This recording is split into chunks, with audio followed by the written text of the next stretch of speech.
بسم اللہ والصلاۃ والسلام علی رسول اللہ خاتم النبیین ورحمۃ اللہ عالمین۔ آج ہم بات کریں گے لیٹسٹ آن یوکرین۔ یوکرین جیسا کہ آپ جانتے ہیں دنیا کا ایک بہت بڑا ایشو بن گیا ہے۔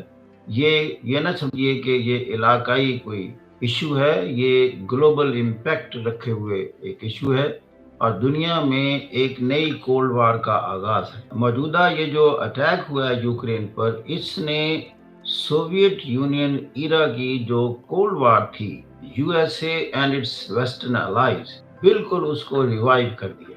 موجودہ جو صورتحال ہے رائٹ ناؤ، جو حالات پیدا ہوئے ہیں، جب میں آپ کو وہ بتاؤں گا تو آپ خود بڑی اچھی طریقے سے انالیسس کر پائیں گے کہ یہ ایک ٹھیک ٹھاک انداز سے کولڈ وار کا آغاز ہے۔ اگرچہ ہم سمجھتے تھے آئندہ کولڈ وار نہیں ہوگی، دنیا ایک انکلوسیو گلوبلائزیشن، سوشیو پولیٹیکل اور اکنامک گلوبلائزیشن کے ایسے ایک ایرینا اور ایرا میں داخل ہوئی ہے کہ اب ایک کولیبریٹو ورلڈ کا آغاز ہے۔ لیکن انسان جیسے کہتے ہیں اس کی تاریخ دہراتی ہے، تو میں سمجھتا ہوں کہ انسان کی وہ تاریخ دہرائی جانے لگی۔ آپ دیکھیے یوکرین پر اٹیک ہوا، ایک تو سب سے بڑی فیلئر یہ ہے کہ انسان 21 سینچری میں اپنے مسائل کو ڈپلومیٹک مینز کے ذریعے حل کرنے سے قاصر ہے اور ابھی تک گن کے زور پر دنیا کے مسائل کا حل چاہتا ہے۔ یہ انسان کی ترقی نہیں، تنزلی کی ایک بری ترین مثال ہے جو پیش کی جا سکتی ہے۔ اور یہ ویسٹرن ورلڈ کیا ساری سویلائزڈ ورلڈ کے منہ پر تماچا اور ماتھے پر کلنک کا ٹیکا ہے کہ اتنا علم حاصل کرنے کے بعد، اتنی ترقیاں کرنے کے بعد، آج بھی ہم اپنے مسائل کا حل طاقت کے بل بوتے پر چاہتے ہیں۔ وہی سیوج ایرا کے دور کے انداز، چونکہ رشیا کی فورسز اب ایڈوانس کر رہی ہیں مختلف اطراف سے، وہ جو کیپٹل ہے، الٹیمیٹ آبجیکٹو ہوتا ہے کیپٹل پر قبضہ کیا جائے تاکہ اس کے بعد پھر سارے ملک پر قبضہ کاؤنٹ ہوتا ہے۔ تو رشیا کی فورسز کیپٹل کے قریب موو کر رہی ہیں، لیکن سلو سپیڈ سے، اس لیے کہ they are facing resistance from the Ukrainians. جہاں تک یوکرین کا تعلق ہے تو اس کے اپنے سولجرز بھی ہیں، لیکن ویسٹ سے بھی والنٹیئرز کے نام پر کئی ملکوں کے، جیسے آج کی خبر ہے الجزیرہ میں کہ جی یو کے کئی سولجر ایبسنٹ ہیں۔ اگر وہ ایبسنٹ ہیں تو پتہ نہیں کس شکل میں وہاں پہنچے ہیں، and they are supporting them۔ اب مقصد یہ ہے کہ کچھ اور چیزیں آپ کو بتائیں گے کہ جیسے یورپ جو ہے وہ اینٹی ٹینک میزائل اور اینٹی ایئر کرافٹ میزائل، اس طرح کے اور آرسینلز سپلائی کر رہے ہیں، لیکن نیٹو براہ راست انوالو نہیں ہونا چاہتا، اس لیے کہ وہ اتنی بڑی جنگ ہوگی جس کو موجودہ دنیا افورڈ ہی نہیں کر سکتی۔ اسی حوالے سے جب پولینڈ نے کہا کہ میں فائٹر جیٹس بھیجنے کے لیے تیار ہوں تو مجھے اجازت دی جائے on behalf of NATO, being a member of NATO, تو یونائٹڈ اسٹیٹس نے اسے روکا کہ آپ یہ فائٹر جیٹس وہاں نہ بھیجیں، اس لیے کہ اگر آپ نے بھیجے نیٹو کی طرف سے اور آپ پر اگر رشیا نے ایریل اٹیک کیا تو پھر نیٹو کو انوالو ہونا پڑے گا اور پھر یہ وہ جنگ ہو جائے گی نیٹو ورسز رشیا، جس کو ہم اوائڈ کرنا چاہتے ہیں۔ یہ یونائٹڈ اسٹیٹس کی اسٹیٹمنٹ کے بعد پھر پولینڈ خاموش ہو گئی۔ یہی بات یو کے میں ہوئی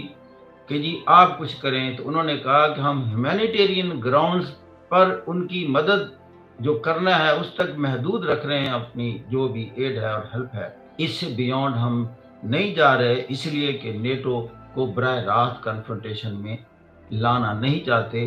یہ ایک بہت اچھی چیز ہے جو اس وقت ویسٹ جو ہے ریسٹرینٹ کر رہا ہے اور وہ نیٹو کو اس میں کسی صورت بھی انگیج نہیں کرنا چاہتا، ورنہ اس کے بعد ساری دنیا کی تباہی ہے۔ تو دیٹ از اے گڈ اومن۔ تو اسی طریقے سے مختلف انداز سے اب رسپونڈ کیا جا رہا ہے۔ اب جو میں نے سٹارٹ میں بات کی کہ وہ کولڈ وار کے انداز کیا ہے، آج ہی یونائٹڈ اسٹیٹس نے 13.6 بلین ڈالر کا ایک ایڈ پیکج کا اعلان کیا ہے جو کہ یوکرین کے لیے۔ پھر اس کے ساتھ ہی جیسے میں نے کہا کہ جو رشیا کے فروزن ایسٹس ہیں ان دا ورلڈ، پرٹیکولرلی جو ویسٹرن بلاک کے پاس ہیں، وہ تقریباً 600 بلین ڈالر کے قریب ہے۔ وہ فروزن ایسٹس کے بارے میں اعلان کر دیا ہے ویسٹرن پاورز نے کہ وہ یوکرین کے ری بلڈ کرنے میں استعمال کیا جائے گا، گویا کہ یہ ایک تھریٹ ہے۔ کہ آپ کے یہ جو $650 بلین ہمارے پاس ہیں اور آپ کی جو ایلیٹ کلاس کے ایسٹس ہمارے پاس ہیں ہم سب فریز کر رہے ہیں، ایک بات۔ دوسرا، اور جو پریشرز ہیں کولڈ وار کے حوالے سے، جیسے میں نے عرض کیا کہ میک ڈونلڈ جو ہے اس کو رشیا میں کہا کہ تم وائنڈ اپ کر دو، اس نے کلوز کر دیا۔ اب وہ ویسے ہی پینک تھی خوراک کے حوالے سے، تو ہم نے دیکھا ویڈیوز میں کہ بہت بڑے رش ہیں میک ڈونلڈ کے سامنے، and the McDonald stand close. پھر رشیا نے مزید ایڈوانس کیا، چرنوبل جیسے کہ آپ جانتے ہیں ایک نیوکلیئر پلانٹ ہے، اس کو کنٹرول کر لیا گیا ہے۔ اور جو بیلاروس ہے رشیا کا فرینڈلی کنٹری ہے یا رشین انفلوئنس میں ہے، اس پر بھی سینکشنز امپوز کر دی گئی۔ تو اور پرٹیکولرلی جو بینکنگ سسٹم ہے، اس کے انٹرنیشنل فائنینشیل ٹرانزیکشنز ہیں، وہ اب بند وہ ہو نہیں سکے۔ تو اس کے ساتھ ہی جب حالات اتنے خراب ہوئے، جیسے کل جو وہاں ایک میٹرنٹی ہاسپٹل تھا اس پر میزائل گرے یوکرین میں، وہاں کیجویلٹیز ہوئیں، وہ ایک بڑا پریشر ڈیولپ ہو رہا ہے رشیا کے اگینسٹ کہ وہ جو سلیکٹر تھے ان اٹیکنگ کہ ملٹری انسٹالیشن پر ہی کریں گے اٹیک، تو اس طرح کی اس چیزوں اس کو پھر پروجیکٹ کیا جا رہا ہے کہ دیکھیں یہ سویلینز ہیں، پیشنٹس ہیں وہاں جو کہ اس سے متاثر ہوئے ہیں۔ اب ان چیزوں کے پیش نظر وہاں سے جو لوگ ہیں in the form of refugees, they have started vacating or leaving Ukraine into the adjoining countries, particularly Poland میں، رومانیہ میں، ہنگری میں، مولدووا میں بھی، تو یہ سارا اس میں جا رہے ہیں۔ جیسے ہم نے پہلے کہا کہ United Nations High Commission for Refugees وہ ان کو لک آفٹر کر رہے ہیں and the NATO countries as well. اس حوالے سے جو سب سے بڑی ڈیمانڈ رائٹ ناؤ یوکرین کے پریزیڈنٹ کی بار بار ہو رہی ہے کہ یوکرین جو ہے اس کو نو فلائی زون ایئر سپیس اس کی ڈکلیئر کی جائے تاکہ رشیا کا کوئی ایئر کرافٹ یہاں نہ آ سکے۔ اس کی اس ڈیمانڈ کو بھی یونائٹڈ اسٹیٹس اور اس کے الائز نے، یوں کہہ لیں کہ نیٹو کا لفظ استعمال کر لیتے ہیں، انہوں نے ٹرن ڈاؤن کیا، اس لیے کہ ہم نیٹو کو اگین انوالو نہیں کرنا چاہتے۔ اگر نیٹو اس کو شوٹ ڈاؤن کرتا ہے تو پھر وہی جنگ کا آغاز ہو جائے، لہذا اس کی بات نہیں مانی جا رہی۔ 20 لاکھ سے زائد اس وقت تک جو ریفوجیز ہیں، وہ اسائلم سیکر بھی کہہ لیں، وہ مختلف ملکوں میں جا چکے ہیں۔ اس کا ایک امپیکٹ اکنامک اور فائنینشیل ورلڈ وائڈ ہوا۔ پہلے تو تیل کی شکل میں ہوا، جیسے آپ جانتے ہیں کہ رشیا کا سب سے بڑا جو سپلائی ایریا ہے، ایکسپورٹ ایریا ہے، وہ گیس اور پیٹرولیم ہے۔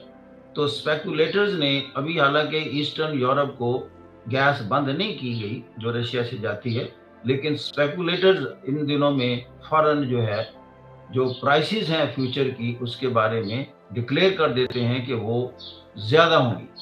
ایکچولی جیسے کہتے ہیں نا، دنیا میں فیئر بیچا جاتا ہے، تو دنیا کو خوف میں مبتلا کیا۔ جنگ اگر بڑھ گئی، جو سپلائی لائنز ہیں وہ بند ہو گئیں، جیسے رائٹ ناؤ جتنے بھی ویسٹ کے شپنگ کمپنیز ہیں وہ انہوں نے تو اعلان کر دیا کہ ہم رشیا سے کوئی چیز لے کر نہیں جائیں گے، رشیا کو کوئی چیز نہیں پہنچائیں گے۔ صاف ظاہر ہے ان حالات میں جو سپلائی چینز ہیں وہ ساری کی ساری جو کام کرتی ہیں، اس حوالے سے ایک فیئر پیدا ہوتا ہے کہ اب چیزیں ہمیں نہیں مل سکیں گی۔ ویسے بھی جو ایون یوکرین کی بھی جو ایکسپورٹ ہے، جیسے ہم نے اس دن کہا تھا، گندم ہے، کارن ہے، سن فلاور ہے، تو اب یہ ساری چیزوں کی قیمتیں میں اضافہ ہوگا، اس لیے کہ وہاں سے چیزیں سپلائی نہیں ہو سکیں گی۔ ایون رشیا بھی ایکسپورٹر ہے ان چیزوں کا، جو بھی رشیا سے چیزیں ایکسپورٹ ہوتی ہیں اس لیے ان چیزوں کے ریٹ ہائی ہو گئے، اور اس کا ویسٹ پر بھی اثر پڑا۔ یہ نہیں کہ آپ نے رشیا کی اکنامک جو گردن ہے اس کو پکڑا ہے، تو ساری کی ساری ویسٹ اور امریکہ کی بھی جو اکانومی ہے متاثر ہوئی ہے۔ اور آپ نے آج کی جو خبریں ہیں اس حوالے سے بائیڈن نے کہا کہ کرپٹو کرنسی کے حوالے سے بھی گو فارورڈ، یعنی ڈیجیٹل ڈالر کی جو شکل ہے اس کو بھی انہوں نے ریکمینڈ کر دیا تاکہ یہ جو سپورٹ ہم کرنی ہے تو اس کرنسی کو بھی، حالانکہ اس کرنسی کو سارے ملک اتنا ایکنالج نہیں کرتے سپورٹ، لیکن اب دنیا کی سپر پاور ہے، اس نے بھی they spoke in favour of crypto currency. اب اس کے امپیکٹ کیا ہوں گے کہ کرپٹو کرنسی جو ہے اس کی ویلیو میں اضافہ ہو. لیکن اس کے ساتھ ساتھ جب دیکھا کہ آئل کی پرائسز بڑھی، یعنی $140 کے قریب پر بیرل تک آئل چلا گیا، تو دنیا افورڈ ہی نہیں کر سکتی. یعنی تمام انڈسٹریل سیٹ اپ اتنے مہنگائی کا طوفان بننا ہے، اور یہ جو خاص طور پر پاکستان جیسے ملک دے کین ناٹ افورڈ. اسی لیے تو ہمارے ملک میں بھی اپوزیشن کہتی ہے کہ موجودہ پرائم منسٹر نے پیٹرولیم کی قیمت کم کیسے کر دی، جبکہ دنیا میں تو یوں چھلانگیں لگا لگا کر آگے جا رہی. اس لیے انہیں پتا تھا کہ پاکستان کی اکانومی تو افورڈ ہی نہیں کر سکتی اس طرح کی لگژری. آج کل تو لگژری ہے کہ اگر آپ کہیں کہ 20 روپے بڑھانے کی بجائے آپ 10 روپے کم کر رہے ہیں، تو واقعی یہ ایک حیران کن چیز ہے. تو بہرحال پرائم منسٹر کا اپنا انداز ہے. اس نے کہا جی چونکہ مجھے ٹیکس زیادہ ملا عوام کے طرف سے، تو میں عوام کا پیسہ ان کو لوٹاتا ہوں. تو لیکن جب دیکھا کہ اس آئل پرائسز نے ویسٹ کو بھی متاثر کیا ہے، اب ویسٹ کا انفلوئنس تو دنیا میں موجود ہے. اور ہوا کیا، سب سے زیادہ تو انفلوئنس ان کا اوپیک پر ہے. پہلے تو اوپیک نہیں مان رہی تھی کہ جی آپ آئل پروڈکشن ہے اس کو بڑھائیں، لیکن آج کی خبر یہ ہے کہ اوپیک مان گئی کہ ہم آئل کی پروڈکشن کو بڑھاتے ہیں. اور ایک سٹیٹمنٹ سے کیا ہوا کہ راتوں رات آئل کی پرائس ہے پر بیرل $22 نیچے گر گئی. وہ جو $140 تک چلی گئی تھی، اب وہ $114 پر بیرل ہوئی ہے. This is a good thing, کیونکہ یو اے ای نے بھی کہہ دیا کہ I am also going to produce more petroleum now. پھر وینزویلا جو کہ وہ بھی انڈر سینکشن تھا یونائٹڈ اسٹیٹس کے، اس کے بھی تعلقات فوراً بہتر ہوئے یونائٹڈ اسٹیٹس کے ساتھ. اس نے بھی یو ایس اے کے 2 بندے ریلیز کر دیے. You S a is happy now, اور اس نے کہا وینزویلا کو you also raise the production of petroleum. اور اس نے بھی اعلان کر دیا کہ وہ بھی، ویسے وینزویلا بھی اوپیک کا ممبر ہے. تو اور موجودہ جو پریزیڈنٹ ہے یعنی ماڈورو، جس کے تعلقات ٹھیک نہیں تھے یونائٹڈ اسٹیٹس کے ساتھ، وہ بھی تھوڑے سے بہتر ہوئے. اس کے ساتھ ہی یونائٹڈ اسٹیٹس نے ایڈ کے حوالے سے یوکرین کے لیے $13.6 بلین کا ایڈ پیکج جو اعلان کیا. تو یہ ہے موجودہ صورتحال. اسی کا آپ دیکھیں جنگوں کے جو اثرات ہوتے ہیں کہ سارے یورپ میں جو اس میں سچویشن ہے، جو میں فائنینشیل ہیلتھ کی بات کرتا ہوں، تو وہ اسٹیگفلیشن کے ایرا میں داخل ہو گئی ہے. اسٹیگفلیشن کہتے ہیں جب انفلیشن بہت زیادہ ہو جائے، اور اس کے ساتھ ہی سورنگ آف پرائسز ہوتی ہے. یعنی مختلف چیزوں کی جو کموڈیٹیز کی پرائسز ہیں وہ بہت اونچی چلی جاتی ہیں. And this has started happening in Europe, اور ایک بہت بڑا کرائسس ہے جیسے میں کہتا ہوں. تو اس کے ساتھ یونائٹڈ اسٹیٹس میں آپ اندازہ لگاؤ کہ کہتے ہیں کہ 1982 کے بعد پہلی دفعہ 7.9% انفلیشن ہوئی ہے.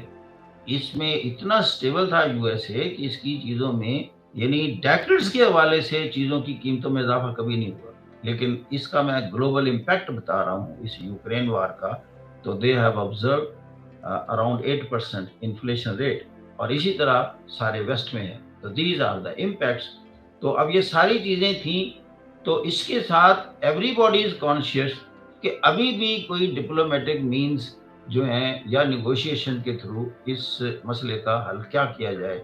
تو دا گڈ تھنگ از کہ رائٹ ناؤ جس وقت میں بات کر رہا ہوں، ٹرکی میں میٹنگ ہو رہی ہے فارن منسٹر آف رشیا کی اور فارن منسٹر آف یوکرین کی.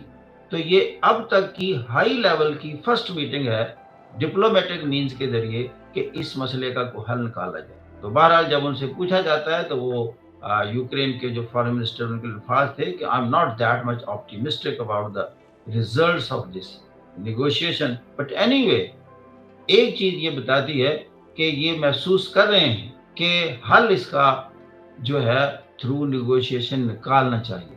اس لیے کہ اتنا ہیومن لاس ہو رہا ہے، اتنی کیجویلٹیز ہو رہی ہیں. جیسے میں کہا کرتا ہوں کہ سویلین کی ہم جب کیجویلٹی کی بات کرتے ہیں تو ہم بہت دکھ کا احساس کرتے ہیں. تو میں کہتا ہوں اتنا ہی دکھ کا احساس سولجرز کے حوالے سے بھی کرنا چاہیے. وہ بھی انسان ہیں. جنگوں میں جب ان کی جانیں ضائع ہوتی ہیں، کام آتی ہیں، وہ بھی فیملیز کے سربراہ ہوتے ہیں، ان کے بھی بچے ہوتے ہیں. ان کی بھی بیویاں ہوتی، ان کے بھی والدین ہوتے ہیں۔ لہذا افسوس ہے کہ اس دور میں اتنی ترقی کر کے ہم انسانوں کو جنگوں میں جھونکتے ہیں، ان کے گھر ویران کرتے ہیں۔ لہذا انٹلیکچوئلز کی جو ایک فیملی ہے، ان سے بھی میری ریکویسٹ ہے کہ وہ اپنا پریشر بلڈ اپ کریں، اور یہ جو انسان کا مائنڈ سیٹ ہے کہ دنیا کے مسائل کو طاقت کے ذریعے حل کیا جائے، اس ایپیسوڈ سے نکلیں اور ڈیموکریٹک لائنز پر یونائٹڈ نیشن جنرل اسمبلی کے پلیٹ فارم پر ان چیزوں کو ہم ریزالو کر سکیں۔ Thank you very much ji for listening, God bless.